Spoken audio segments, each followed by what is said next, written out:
One announcement for you, we're going to do this. Rob Marchant's going to present macro to micro for us. Today on March the 9th, we'll have another breakfast. We're planning on doing this one live up in the dining room. It will be with, forgot Brett's last name. Brett Ridge, the president and CEO of the Dairyland Power Cooperative. It should be an interesting conversation about what happens when you decarbonize energy. So we'll be talking about that on March the 9th. But for today, Rob Marchant, the chairman of the RDA here in Watertown. So Rob, I think you have control of the screen. It's all yours. All right. Thank you, Steve. Good morning, everyone. And thank you to Maranatha for hosting this series of talks. I think they're just an excellent asset for the community, and really do appreciate Maranatha for stepping forward and persevering during 2020 and now 2021 to make these happen. On Valentine's Day 3 years ago, I came before the group, and at that time I was the new and first chairperson of the Redevelopment Authority. And we had been formed back then by Mayor David and the Common Council with really two overarching goals in mind. First would be downtown revitalization, and the second would be to lead transformative change downtown with really an eye towards improving our community amenities. And our primary strategies were really twofold. First, we wanted to partner with the city, with the community banks in town, and with the business community, and really kind of create the RDA as a hub for small, relatively small dollar improvements that over time could accumulate into a total that was meaningful throughout the downtown. And so we did that. We provide some information on our progress there. Primary tool being a lot of collaboration and the creation of a revolving loan program to support the downtown efforts to revitalize the properties. And the second strategy was the town square, and trying to work to establish really a world-class design for a town square as the central hub of our community.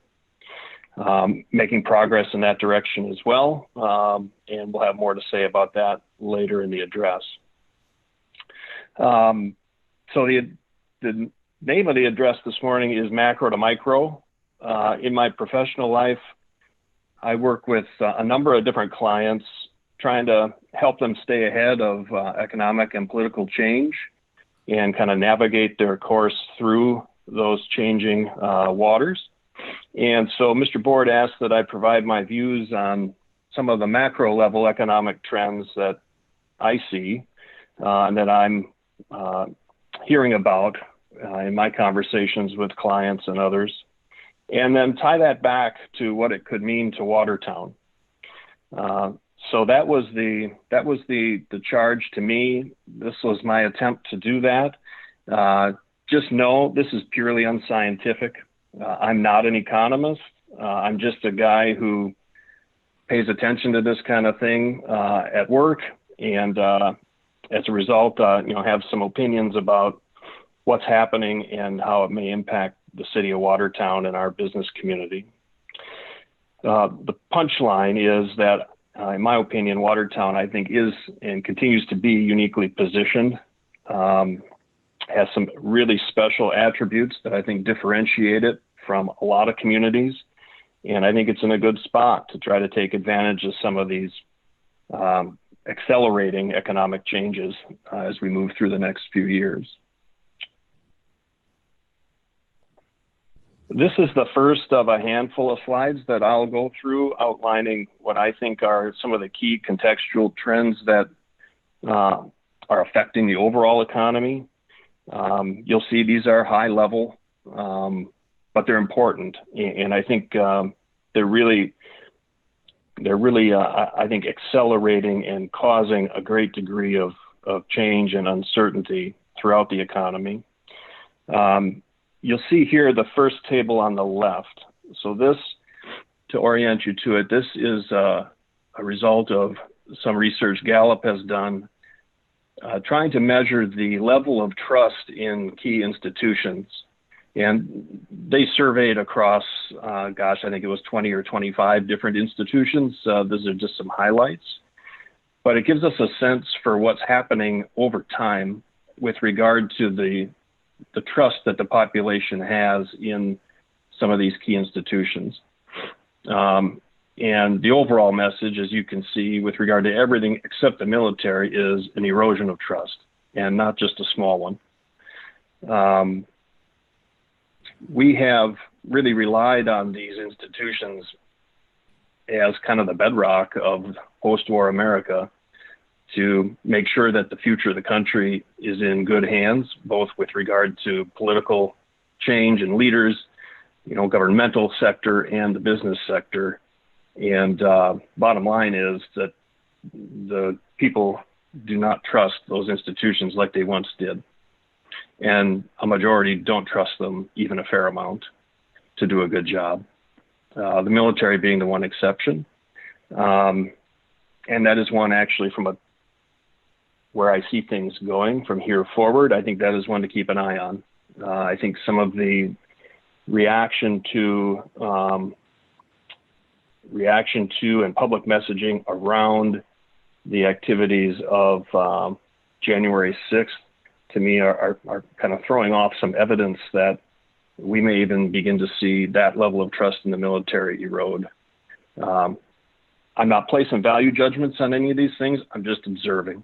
And that's something I would think we should be keeping an eye on. On the right-hand side is some more fresh data related to trust in the election system. And I think it's a rather shocking result across the board. You see that those who identify as Democrat and Republican have diametrically opposed views of the trustworthiness of our election system between November 1st, in essence, before the presidential election, and January 25th. That's a worrying statistic, because I think on both sides of the aisle, what that says to me is that it's kind of it's an issue and an area where some of the extremes of both parties may kind of have some ability to force through some change that isn't moderated through kind of the more middle ground. And then the independent number, which has held fairly consistent, I think is worrying for a different reason, in that that's sort of a bellwether number in my mind of people who really don't have a dog in the fight from a partisan standpoint. And for that population, more or less half the people in the country don't have even some level of trust in the election system. Taken all together, I think what this is saying is obviously, with trust eroding, it's sort of like, so what? What does it mean for us? I think looking for the opportunity in this, it means that there may be and probably is a demand building within the country for institutions that are and behave trustworthy in trustworthy ways. And whether those are governmental, business, nonprofits, systems and processes, I think there's going to be a growing demand for trustworthiness, because this situation is really not sustainable. The second element are the movements for social change that we're seeing. So this is another kind of macro element of impacting the economy. I won't go real deeply into any of the nuances here of the various social justice initiatives that are underway. But I think we have to take into account that we have seen really levels of protest and dissatisfaction and unrest in the streets and in our communities, unlike anything since the 1960s. Probably not a good idea just to ignore that that's happening. In fact, it isn't a good idea. We're seeing changes in corporate business models and approaches, and I'll talk a bit more about that and kind of what I'm observing. But there, in a nutshell, we really do see, and I hear from more and more companies who are looking to, quote, do well by doing good. These efforts to marry up the profit motive with with stepping into a problem that society needs solved. There are ways to do that. There are certain types of problems that have been intractable and difficult for government to solve. And those are opportunities for the private sector to step in with the right kind of vision and the right kind of value proposition. So doing well by doing good is something that I think is a trend that's continuing to grow. The manifestations of these various movements for change, I think, are taking a lot of different forms. And from an economic standpoint, I think it's undeniable, really, that society and the economy are really being heavily influenced at this moment and shaped by these efforts. Kind of factoring that in as we think about where we're headed here in the next few years and taking account of it and where possible, really reacting to it in a positive way and taking advantage of it, I think is something that governments, businesses, and others should do. Another phrase that we're hearing more and more is the social license to operate from a business standpoint. And again, that's kind of a perspective that a CEO or a business leadership team can take, which says, even though legally, technically, I can operate my business a certain way, what's the social impact of operating it that way? And is there a different way that I can generate the same level or even more profit by doing so that is viewed as socially beneficial? And that gathers what's called a social license to operate. That's something we hear a fair amount about, and I think it is a trend that will continue, and it sort of links in to this zeitgeist of society wanting to do better for the people who aren't succeeding in the current model. The third element of macro context is this consolidating economic strength of what I would call big tech as shorthand. So this slide is not at all meant to give any sort of investment advice. In fact, that's the last thing you should take from it. What it really is meant to show you is, and give you some insight really on how Facebook, Amazon, Netflix, and Google have come to really a dominant position as it relates to market capitalization in the economy, the U.S. economy. So to explain what this is showing, the red line is the market cap, the combined market cap as of January 29th of Facebook, Facebook, Amazon, Netflix, and Google. The green line is the S&P 500 with the FANG stocks subtracted out. And the blue line is the S&P 500 itself. I think it's incredible to see the growth in market cap of FANG as it relates to everything else that makes up the S&P 500. We're talking about 4 stocks, 4 companies here. And their market cap is more than 4x the rest of the S&P 500 combined. So what is that telling us? I think for me, that is where the future of R&D spending is going to be, and it already is.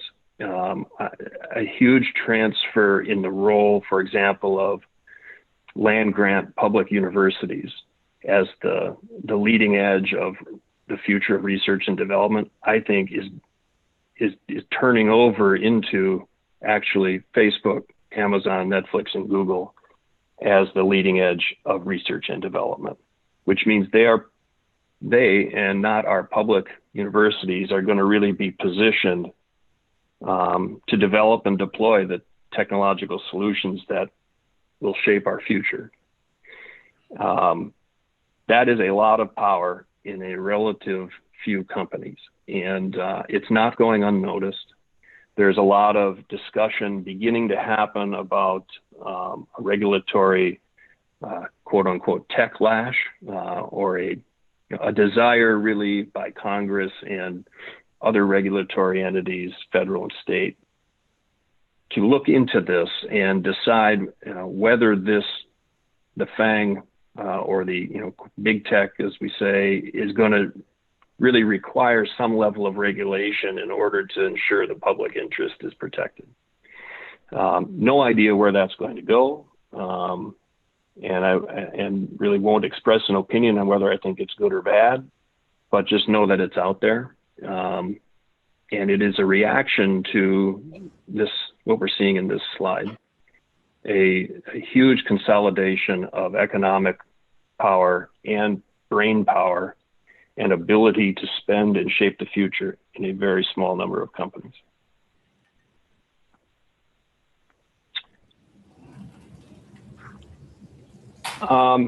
And the fourth element of context would be the unprecedented levels of federal spending that we're seeing in the wake of COVID. And just kind of, I won't read the slide to you, but as you look down the slide, the total amount of all of this combined spending and deferred or reduced taxes, as listed on this slide, is north of $11 trillion. We are very likely to see this $1.9 trillion COVID bill number 6, I think is very likely to happen. And probably happen before we get to the August recess of Congress.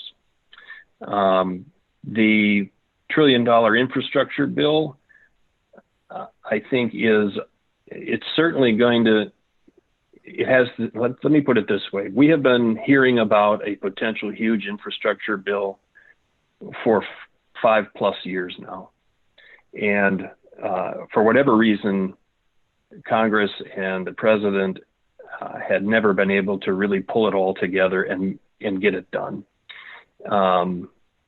This Congress and president, because they're from the same party, I think has a high degree of likelihood to pass a major infrastructure bill. The filibuster in the Senate is a check against that, but I think that again, there will be some quibbling over what goes in and what doesn't go in and what's the total amount of spending, but I do not see an infrastructure bill being filibustered and put on hold in the U.S. Senate. I just think there's too much political gain for both sides, frankly, in an infrastructure spending bill. What are some things that we may see out of that bill, given the priorities of the Biden administration and the current Congress? I think really keep your eye on quote unquote green technologies and green infrastructure as being something that will definitely be in the mix. And I also would not be surprised to if we saw a kind of a renewed effort at improved passenger rail. Often gets labeled as high-speed rail. Not sure that we really have the infrastructure to deploy true high-speed rail in this country, but but don't be surprised if we see, again, a renewed push for passenger rail in the transportation sector as part of that infrastructure bill. The big question with this level of spending is whether it is sustainable. What is it ultimately going to do to the underlying economy from a standpoint of inflation and the strength of the dollar? And one interesting little tidbit is this projected deficit. And now this was projected prior to the discussion of the COVID relief number 6. And so, one would assume that this goes up even further. But even with that, we were talking about a federal debt as a percentage of GDP that had never been higher since immediately after World War II. Now, some of that is probably entirely appropriate because of the mobilization to keep the economy floating during COVID and during 2020. However, just from the sheer percentage size of it, I think it's a worrying statistic. And again, the question is ultimately, do we have the systems and the processes in place at the federal level to ensure that this is an appropriate level that doesn't jeopardize the broader success of the economy? And time will tell on that.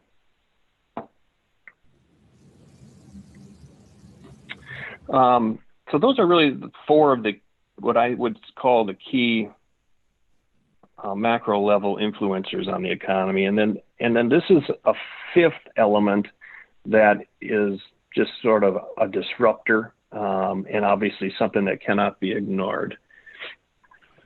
In many ways, COVID and the reaction to COVID has been a forced experiment.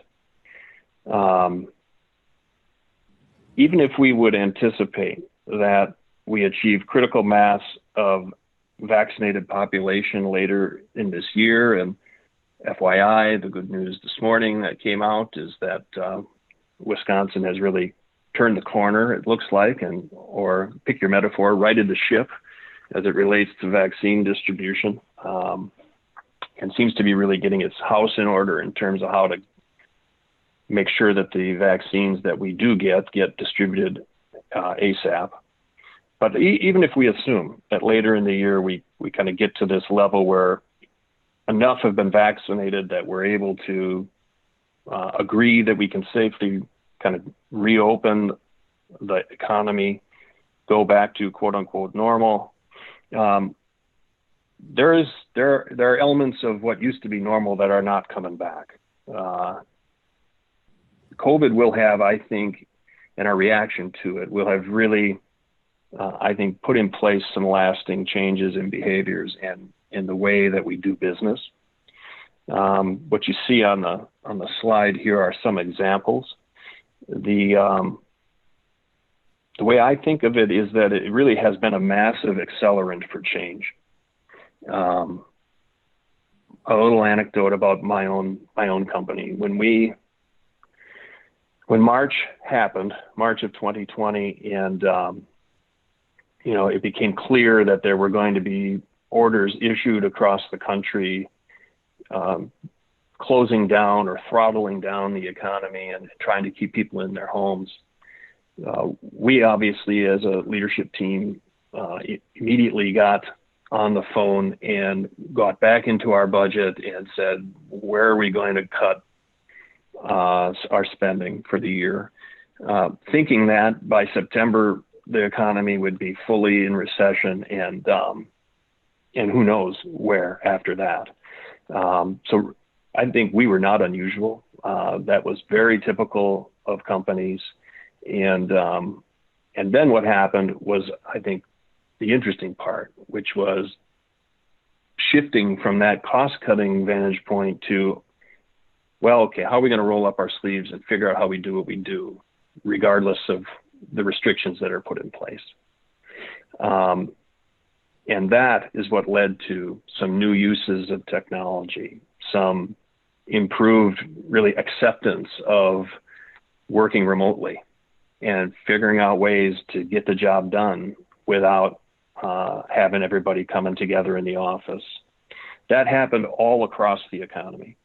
And I don't think that all of that is going to all of a sudden be rolled back once we are in agreement that we could go back to the old normal if we wanted to. So if you look at some of the elements on this slide, really there were two I was going to highlight because I think they have a kind of a special impact on Watertown. The first is retail sales. If you look at that number, online retail sales, in 1 year, 44% increase in the U.S. economy. And as of the end of 2020, online sales accounted for a fifth of all retail sales in the U.S. I did a little bit of checking. It's very similar numbers were experienced in Britain, for example. Again, I think this is evidence of the reach and the impact of Amazon, and the willingness of people to use it as a way to replace other trips they would go on to shop. However, I think that, and we'll talk about this a little later, I do wonder if there really was much of an impact with regard to boutiques and shops, where part of the value proposition for the customer is going into a place that seems like they know you and they get you, and there's a social element to it.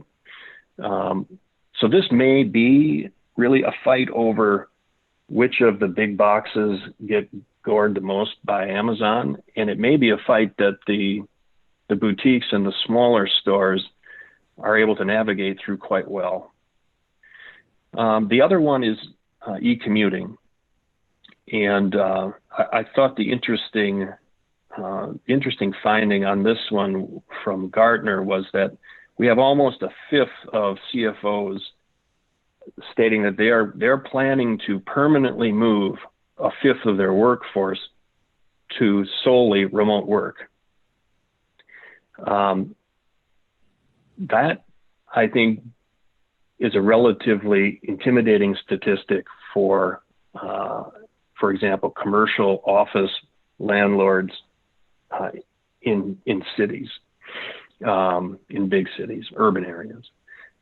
I think it could be, again, an opportunistic element for communities like Watertown, where you really, by virtue of the ability to take advantage of broadband and to telecommute, opens up options for people as far as where they're going to live.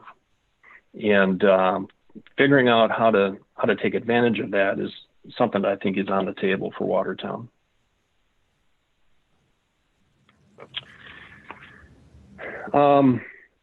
So kind of beginning the transition now from macro over to micro, what kind of opportunities do these various trends in the economy present for businesses and government, for-profit and nonprofit? I think number one, the most important brand attribute that a business or a government can achieve moving forward is trust.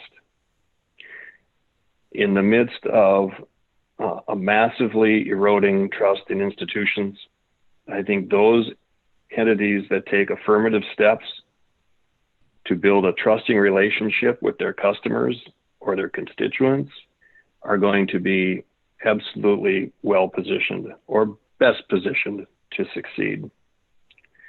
And this really, in my mind, gets back to old-fashioned values like integrity and honesty and transparency, which have taken on, I think, a renewed importance in the wake of all of the uncertainty and distrust that we've all experienced in the broader kind of economy over the last several years. That to me is a number one thing that should be on the mind of every business leader and governmental leader is what steps can I affirmatively take in order to build and establish and maintain trust. I think secondly, making a real difference in the lives of others will generate a level of loyalty and support across a meaningful segment of the population and the consumer base.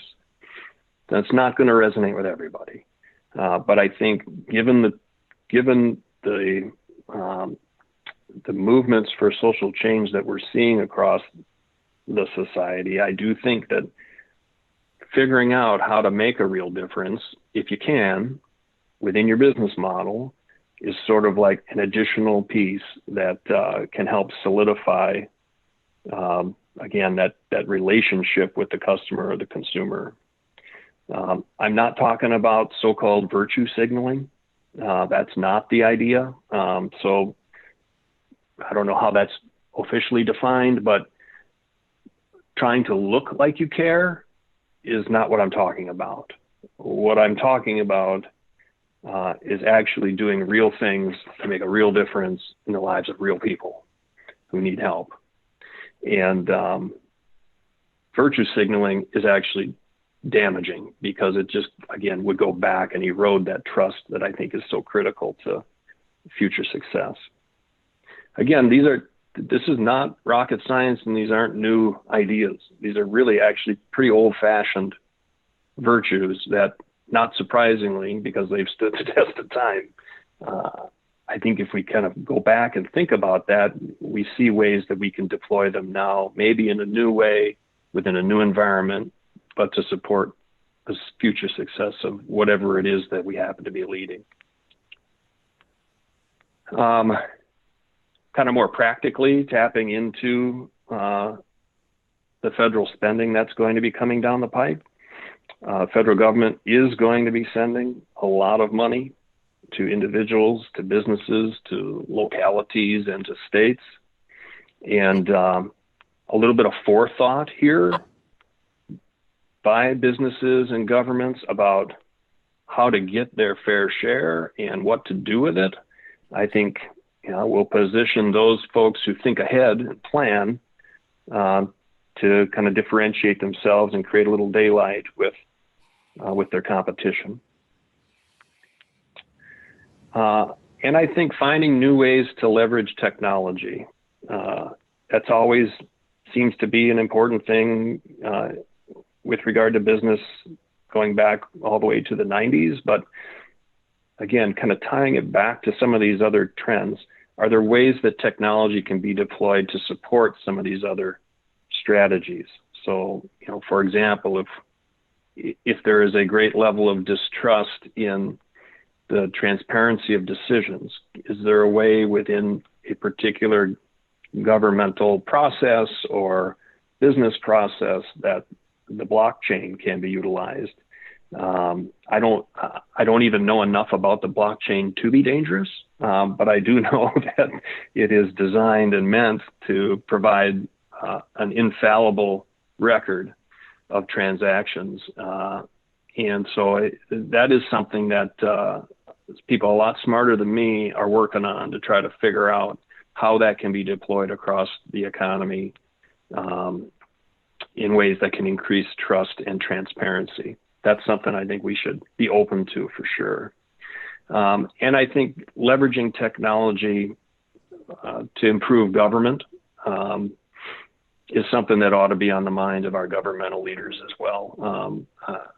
I just think, if not now, when would we switch to a model of at least local government that really operates on the schedule of the people, as opposed to on the schedule of the government itself? And there are ways that technology can be leveraged, I think, to help make that happen. And lastly, I just wanted to, again, kind of tie this back to Main Street. I do think that online retail the shift to online retail, I think, gives the boutiques and the main street shops a distinct advantage, or can, if they market themselves accordingly. The right kind of in-person customer experience, I think, is going to be something people seek out.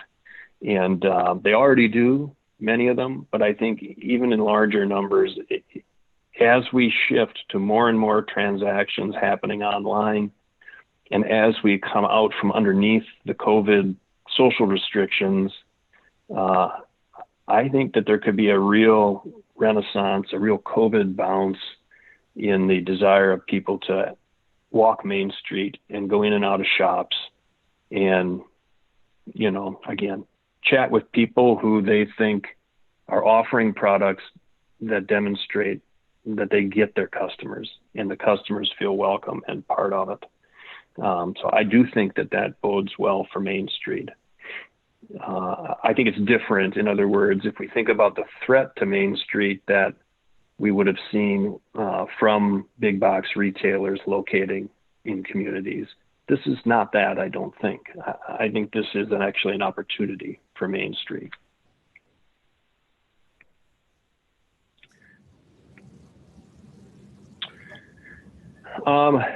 So what can this mean for Watertown? Overall, I think in an environment where people feel a lack of community, a lack of trust in government and business and the news media, maybe even some level at this point of social isolation because of COVID, I think Watertown can offer authentic small city life.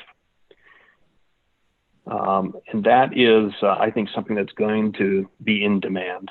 In demand, certainly here. We're all here. We all like it here. I think it's going to be in demand from people looking for some different way of living. Looking for an authentic community, for a real place, to be a place with a history and a character. If you think about it, I think that the vast number of thriving small cities, by and large, are suburbs. Suburbs are fine. They're great. Some people love them. They're not for everybody. And there are certain ways that a small city like Watertown can differentiate itself from suburban life. And I think that's a very, very, very positive thing for our community. And we're small enough in scale that if you live here, if you move here, you can be a part of it. You can contribute to it. You can find a way to, as I said, to be a part of making the place better. And yet it is big enough in scale that we can offer real quality amenities. And that's really the sweet spot we're shooting for. And I think, again, if we package it all right and we get the word out, or we choose not to, and we simply improve the community for the purpose of making it better for all of us and let the chips fall where they may in terms of who moves here. But either way, Watertown, I think, has a special value proposition to offer that can hit a sweet spot given the other developments we're seeing. I touched on this earlier. I haven't spoken with the mayor or the common council or really anyone in local government about this in any sort of level of detail, but I do think it's an important thing to keep our eye on. I think Watertown has an opportunity to really become a modern hub of community consensus and decision making through the way that we operate the local government. One of the things that is happening in a number of communities around the state and around the country is a real struggle to find people who are willing to serve. And we have benefited greatly in Watertown from having qualified people willing to put their name on a ballot or sit on a committee and contribute in that way to guiding the future of the community. We've been very fortunate in that way. If you look at what is happening in a number of communities, as I said, around the country, around the state, that's not the case in a lot of communities. And it doesn't mean that nobody runs for office then. What it means is you get what you get.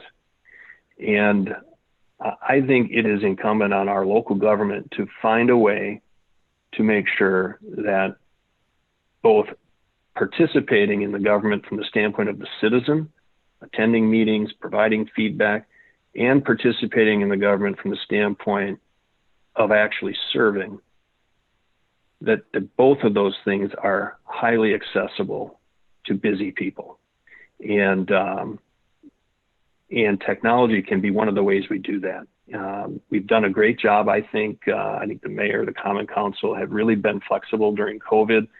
Again, this gets back to that forced experiment topic. But this is something that I think is worth thinking about and really is important, because if we do not find ways to help qualified people fit service to the community into their lives, we will end up with people in positions of authority and making decisions who, really, we may end up preferring that others had stepped forward. So we have to make sure that opportunities are available for everyone to put their name out there and balance service to the community against what they have going in the rest of their lives. A few other things real quick. We are in a great spot as it relates to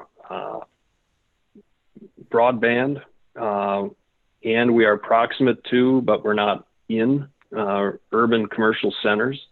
It's a very desirable location.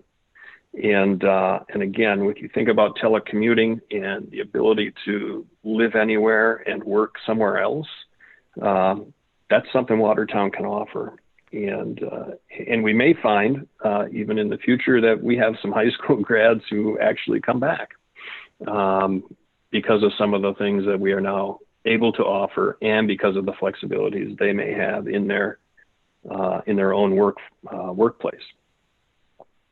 Some of the federal spending around infrastructure, which will very likely funnel through the state government, I think can be a game changer for Watertown. So working together with our elected officials to try to make sure that Watertown's needs are understood, and that frankly, that we get our fair share in that spending that will happen, is going to be important. And again, every bit that we can get from those sources is a chunk that we do not have to raise out of our own pockets, or is a project that otherwise wouldn't get done. So I think that's a critical piece. And then lastly, I think, again, this kind of ties back into that telecommuting and broadband point. We have seen some very early moves with regard to the development of our downtown. As you remember, we initially went into the downtown transformation thinking that in addition to a town square, we would site a downtown hotel. We didn't really get a ton of interest from potential hotel developers. We had some nibbles over the course of time, but what we did get was really a very strong dialogue going with multifamily developers. And that, particularly when you look at the quality of developer who, for example, we've now got an MOU in place with for the property on the edge of the square, T-Wall, that's telling us something about our own community. That is telling us that people with capital outside of Watertown are looking at Watertown as a place where demand for multifamily housing at a market rate is going to be growing and is going to be stable, which means more professionals, more young people with jobs living downtown. And again, I think it ties back to this ability moving down through time to live here and work in Madison, but maybe you only need to go into the office one day a week, that kind of thing. Providing housing for folks like that who can then take their lunch break and walk down Main Street and get a sandwich or a burger, grab a beer after work. All of that I think is in the offing, and it's good to see that others outside of Watertown see it too. So we have a lot of key pieces, I think, underway to get us to a successful outcome here in Watertown. The Community Health Foundation is at the top of the slide. Obviously, very well resourced, highly capable professional staff, committed board, and a real focus on supporting families and literacy in the community. They're going to be a major force within Watertown and the region for helping everybody have the tools to succeed. We have the YMCA with a renewed commitment to build in Watertown. Again, and we all know how that has been a key hub for social services and providing supports for everyone in the community who needs them. We have a committed local business community. As soon as the RDA made the revolving loan fund available in the first round was $300,000 by my recollection, and it was a very short period of time before the demand outstripped the available funding. Those are not grants. Those are loans. So these are local business people, property owners, putting their own money at stake, taking out a loan via the revolving loan program and using it to improve their properties downtown. Really can't say enough about how committed the business community has been to working together and trying to leverage everyone's assets and all of this collaboration to make improvements to the buildings. And our large employers too. So if you look at some of the new expansions that have been executed here in Watertown over the last 2 years, we have a good mix of small employer, large employer, and people really who seem to be committed to the community, even though with the large employers, they may not necessarily be truly local ownership. And something that I think we need to do a better job of is coordinating messaging and really amplifying the strengths of our schools and our school system in Watertown. COVID has really, to me, and I, in full disclosure, I am married to a teacher in Watertown, but with that put to the side, I think COVID has shown our teachers and our school administrators and our school board to really be both thoughtful and committed to the children of this community. And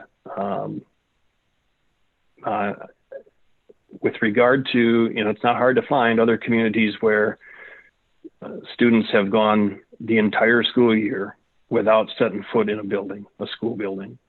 And still haven't. We have really, I think, shown some excellent leadership at the administrative, the school board, and the teacher level, and an incredible commitment to the children of the community. And that is something that I think is a huge strength of Watertown, and again, something that we could, I think, do a better job of marketing.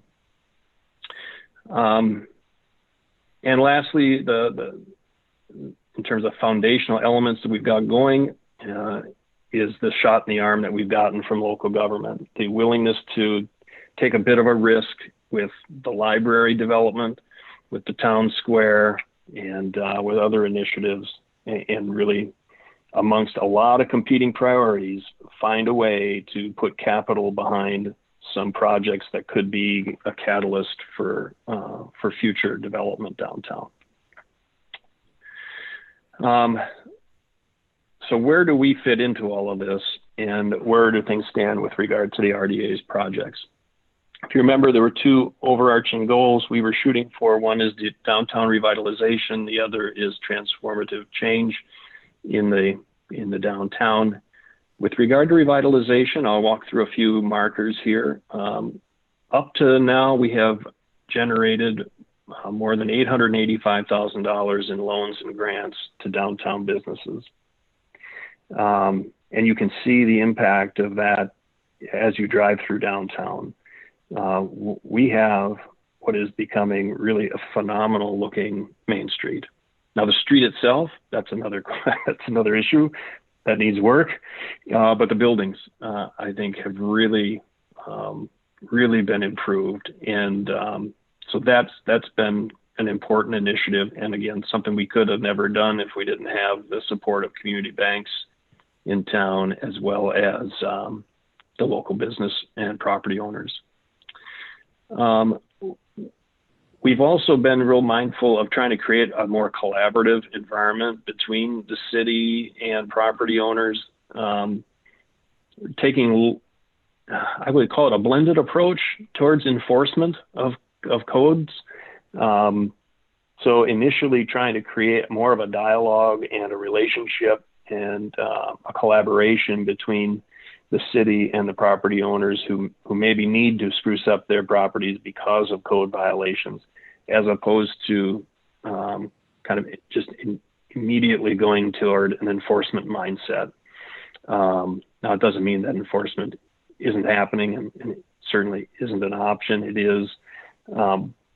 But for those property owners, I think, who are looking to work together to make improvements, I think this more kind of collaborative approach is generating some good results.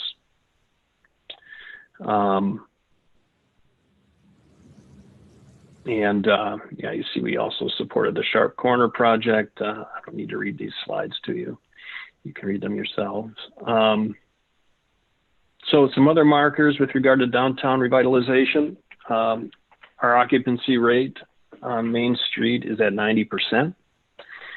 We've seen a lot of buildings changing hands downtown. A lot of the purchasers of these buildings are local owners, which always bodes well for people who want to take care of the property and improve it.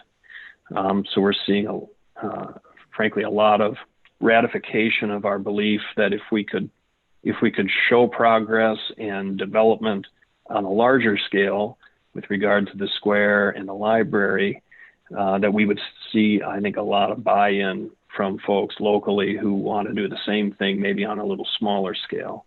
And that's certainly happening.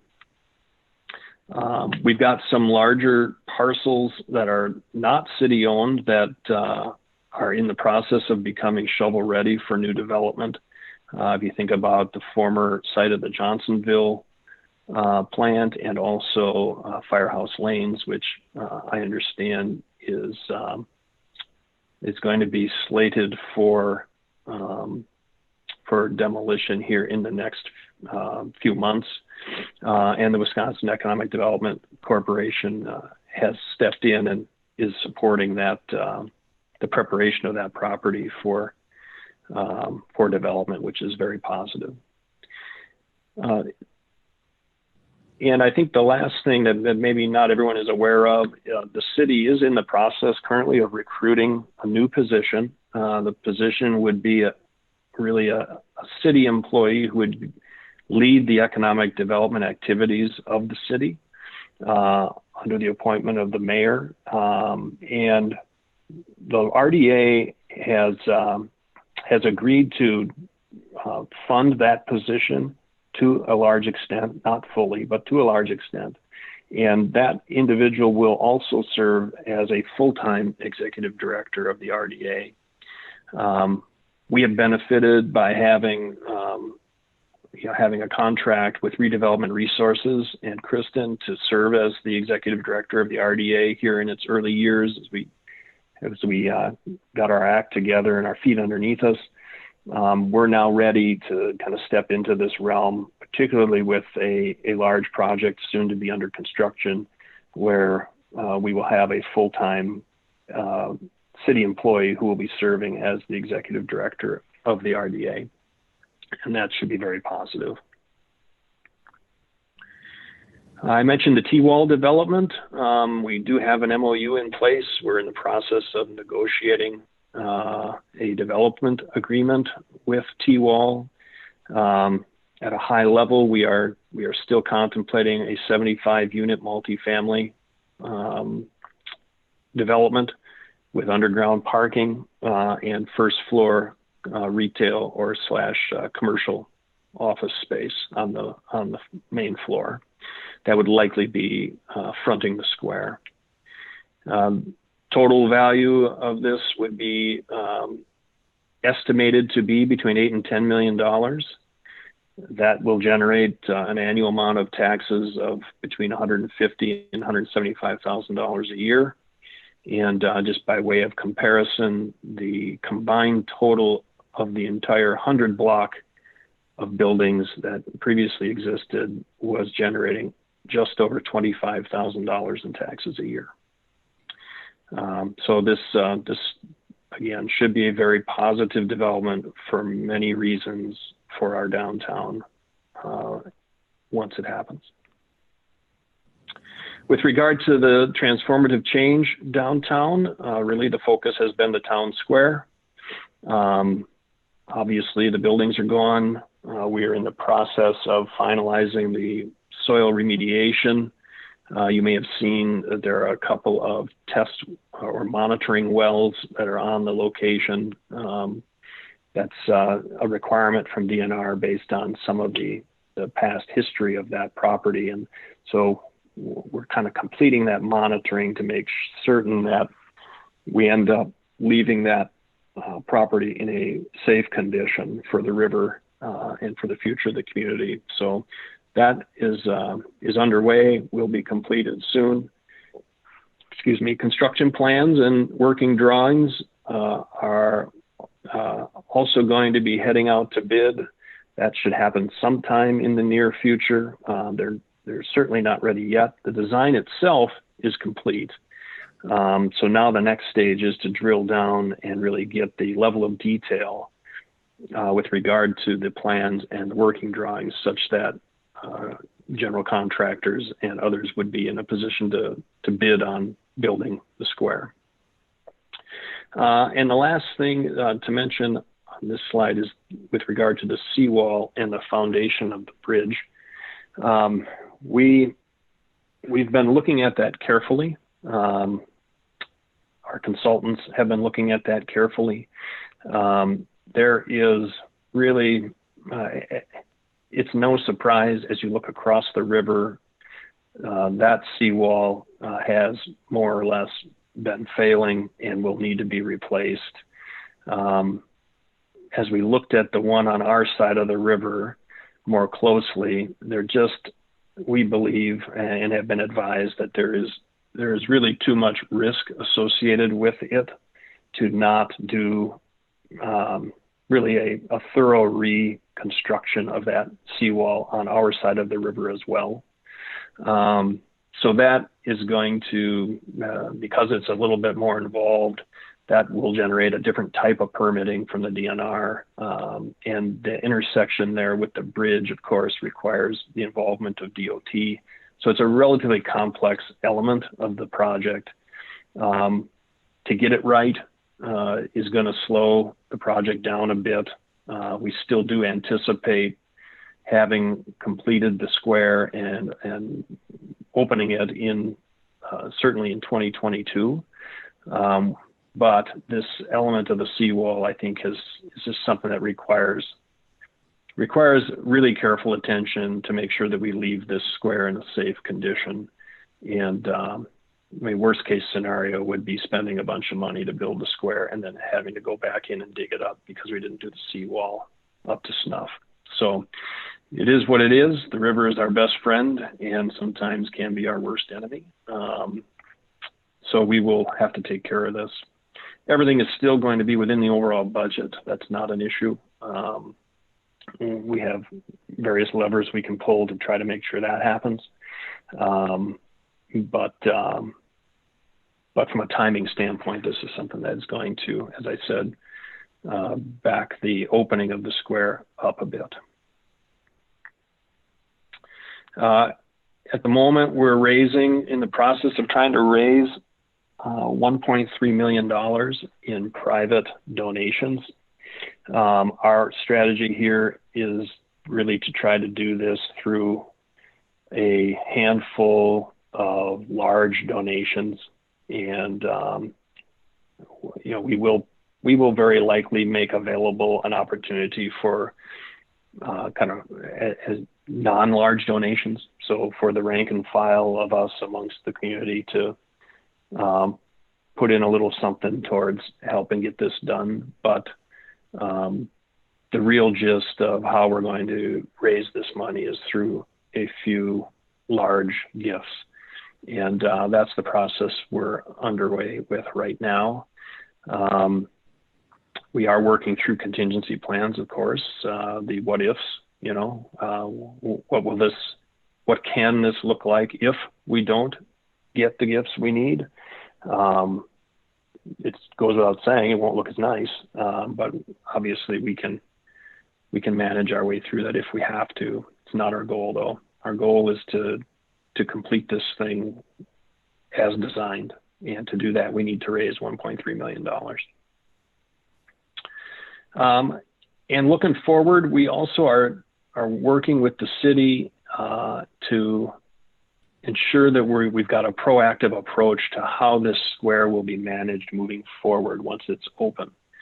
And our belief, and as an RDA, our goal is to put in place a process and a governing structure that ensures that this square really is a community asset, that it is available across a broad spectrum of Watertown to use, to reserve, to have events at. And to do that, we need to make sure that the governing board has a broad representation of the community on it.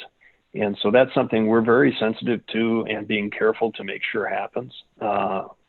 Again, working with the city, with Main Street, with others to ensure that we've got a really good governing structure in place. Because getting the thing done is frankly not the most important thing. It's how it's going to be used is the most important thing.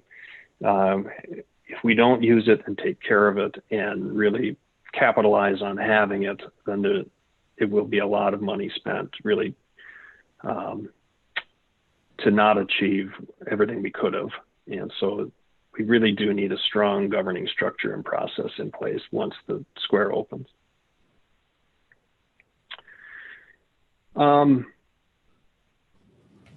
So back in 2018, this was one of the quotes that we pulled from my presentation, that we were all about creating spaces where people want to go, have fun, be happy, and spend money.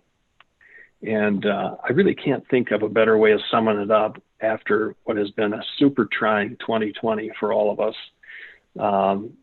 That looking forward to that is something that I'm very excited about. I think we're well on the pathway to getting there.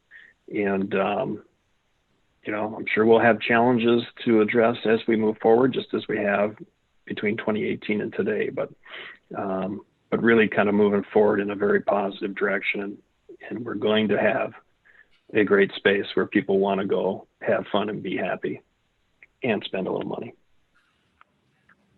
So that is the last of my slides. With that, Steve, I'll pause, and I don't know if there are any questions or if I've gone over, but that's the end of my presentation. Well done, Rob. Thank you. Anybody have a question? If you want to stop sharing, then we can see everybody.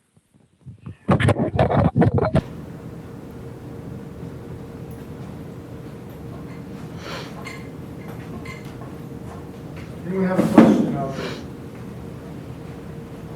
Copies of the slides available? Rob, did you hear that? Are copies of the slides available?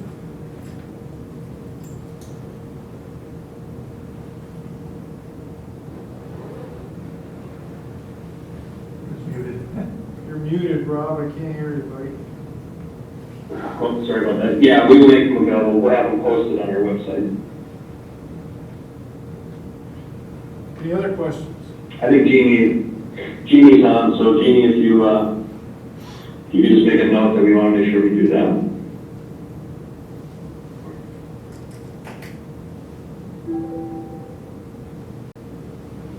The mayor also posted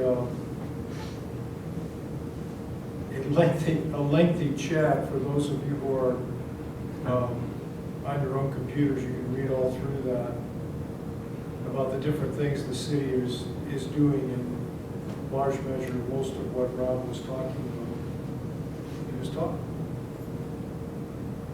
Someone else. You're going to let him off that easy?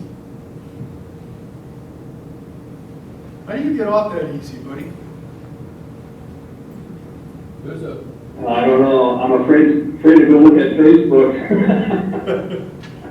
Jim? There's a coach committee that's coming up that's looking at a revisit of the. Stop you. Go ahead. There's a coach committee that's being developed that's going to look at the, let's call it revisiting the downtown needs. Are you going to be a part of that? Are you going to have any input to that? So I'll coordinate, Jim, with the mayor on that. We're aware of it. We certainly have some opinions about what we think the needs will be. We don't have all the answers, but this is going to be one of the benefits, frankly, of having the full-time city staff who kind of straddles both the RDA and the city itself. I think it'll help us fill the gaps and make sure that we're all kind of participating in that kind of thing. So, long way of saying, we'll figure out how to be a part of it. Mayor, did you have something to add to that? Yeah, the intention is to have a member of the RDA on the Main Street Reconstruction Task Force, so we'll identify who that person is from the RDA in addition to having the Strategic Initiatives and Development Coordinator as well. All right, any other questions?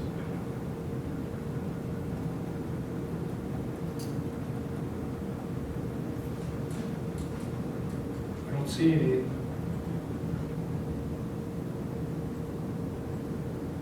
Wow. Easy peasy. You must have explained yourself very, very well. Yeah, that's it. Everybody's asleep. Either that or your wife has taught you how to be a good teacher. Nice job. All right, well done, Rob. Thank you very much for all of you out there in what I affectionately call Zoom land. Thank you so much for attending. We will post a recording of this on the school's website. You'll all get a notice when that's posted, and you'll be able to revisit this. And then, as Rob said, his slides will be on the RDA website for you to take a look at. So thank you very much, Rob. Appreciate it. Good job. Thanks, Steve. Yeah, thanks, everybody. Thank you. See ya. The rest of you, the next one is March the 9th. March the 9th here on campus. Thanks all. Have a great day.